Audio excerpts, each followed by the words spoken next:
So, The Amazing Digital Circus is pretty big in the zeitgeist right now because of the finale that just came out or is coming out, or I don't fucking know. And, like, I've always had this issue with people where they'd look at me and they'd talk about how freaking awesome this show is and how Glitch Productions are the best and The Amazing Digital Circus is, like, the best show of all time. And, like, let's get one thing straight. I don't really have anything against The Amazing Digital Circus. It's pretty good as far as shows go. I'd say it's got interesting and multi-layered but not the most complex characters I've ever seen living in a unique world inspired by a combination of things I just would have never thought up on my own, and it uses these elements for specific character moments and set pieces that are all around a good time. Although, personally, I'd say on an episode-by-episode basis, it either gets too sidetracked by the character introspection or the world-building, leaving each episode to feel like a little bit less than the sum of its parts on the whole. But overall, freaking, 7 out of 10, leaning more towards an 8 than a 6, but, it's good. But also, let's talk about Ninjago. Season 1, we got Cole, Kai, Jay, and Zane. Kai is, kind of the main-ish guy before Lloyd gets introduced. Jay is the sort of funny, awkward one. Cole is the more sort of dependable, more serious guy. And Zane's just kind of weird. And, none of the other characters really totally know how to interact with him. He really just kind of feels like he's on the spectrum, honestly. And this leads to him feeling like an outcast and not that much in step with all the other ninjas. Until, late in the first season, we get a reveal that he has been a robot the whole time. His entire life makes sense in retrospect, knowing that he was a robot made to forget that he was ever created in the first place. He's just always been here. This is one of the best twists in animated history. Right? No, obviously not. What do you think? This is a show made for 7, maybe 12-year-olds if we're being generous. This is just good. It's not amazing, it's just good. It felt so cool and interesting when we were that age because we didn't have the frame of reference for, what an Oscar winner looks like. So it felt like the most interesting and emotional thing that has ever happened or ever will happen. But then, you know what came after that? Entropy. Age. We grew up and we realized that it was good. Not literally the best thing ever made. It was just pretty good for the budget and writers they had. Now, the Amazing Digital Circus fandom is mostly made up of middle schoolers and man-children, so you can see where I'm going with this. It probably isn't going to be as good a show in retrospect once you realize that more than 2 shows exist on the planet.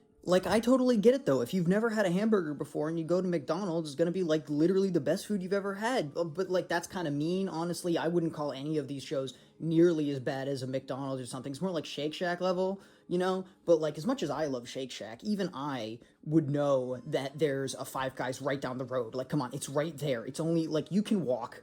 We can make it. This sentiment doesn't only apply to all of Glitch's shows, but plenty of other fandoms too. Total Drama, Diary of a Wimpy, Pokemon, Skibbity Toilet, just all of this stuff just is gonna be not quite as good the longer ago you played it, or watched it, or read it, or whatever.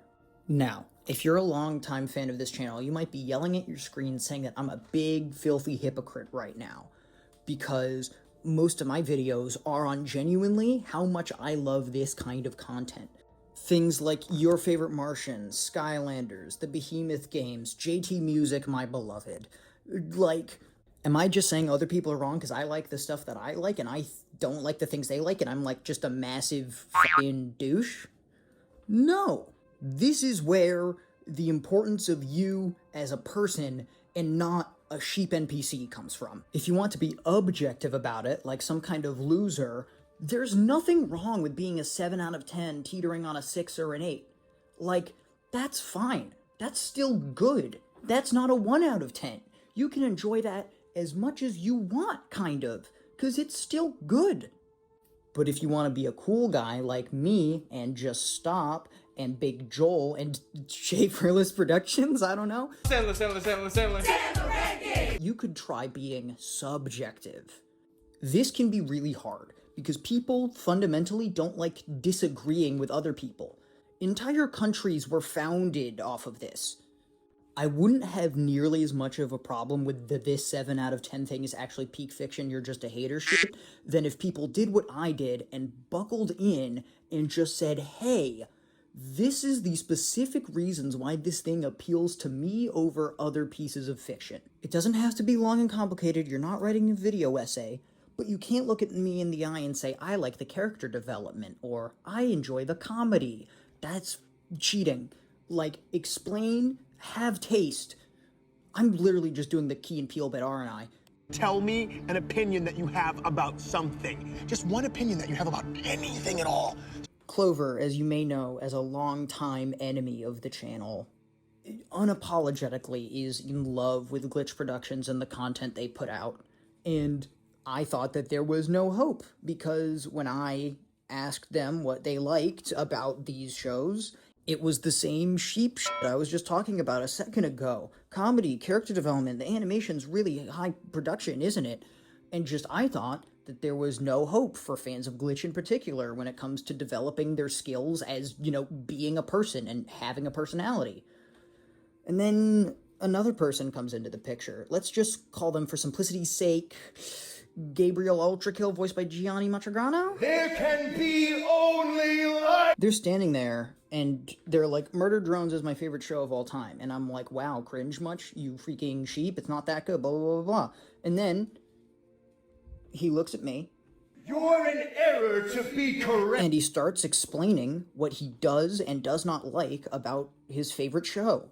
And I was like, oh my god, there's a person under there. You have no clue how much of a religious experience it was to find someone that liked a thing that I wasn't the biggest fan of and have them explain why they liked it without just straight up insulting me.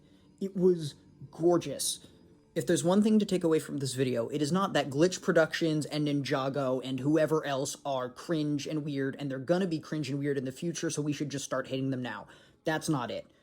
What you should take away from this video is that if these things are going to be cringe and weird in the future, acknowledge where things land objectively based on us averaging everyone in the world's opinions on it, and then think about yourself and where your opinion stands. Just have enough self-actualization that you can say, this is just my opinion, and then also not get angry after the fact when people disagree with you. Be a human being in the sort of modern media consumerism landscape, and, like, I don't know, have taste, even if that taste is your own taste and it's different from everyone else's.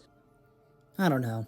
Maybe I'm yelling into the void or something, but if this video makes it so that one person diffuses an argument about media and its quality, I will die happy. Hi, I'm 3thernet Jak. What you just saw was an unscripted It's So Over rant interrupted by a scripted We Are So Back rant, resulting in a 9-minute edited video that explains an idea that I can explain right now in less than 15 seconds. Don't be a larper. Make sure your opinions are genuine and yours. Don't pretend that something is better or worse than it is to make you or others feel better or worse about themselves. So even though I agree with the points I made, do I think I made the points well? No. Do I think people are going to receive this video well? No. Am I at least happy with having gone through with this video and editing the whole thing? No. Remember to form your own opinions and be a human being, and I will see you.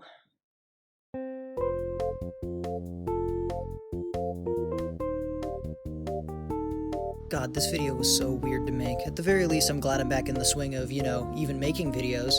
Anyways, I would like to thank Basil Gal for making the thumbnail for this video. I'd like to thank Stain Talkton for the theme that you're hearing right now. And if you like this video, maybe think about subscribing.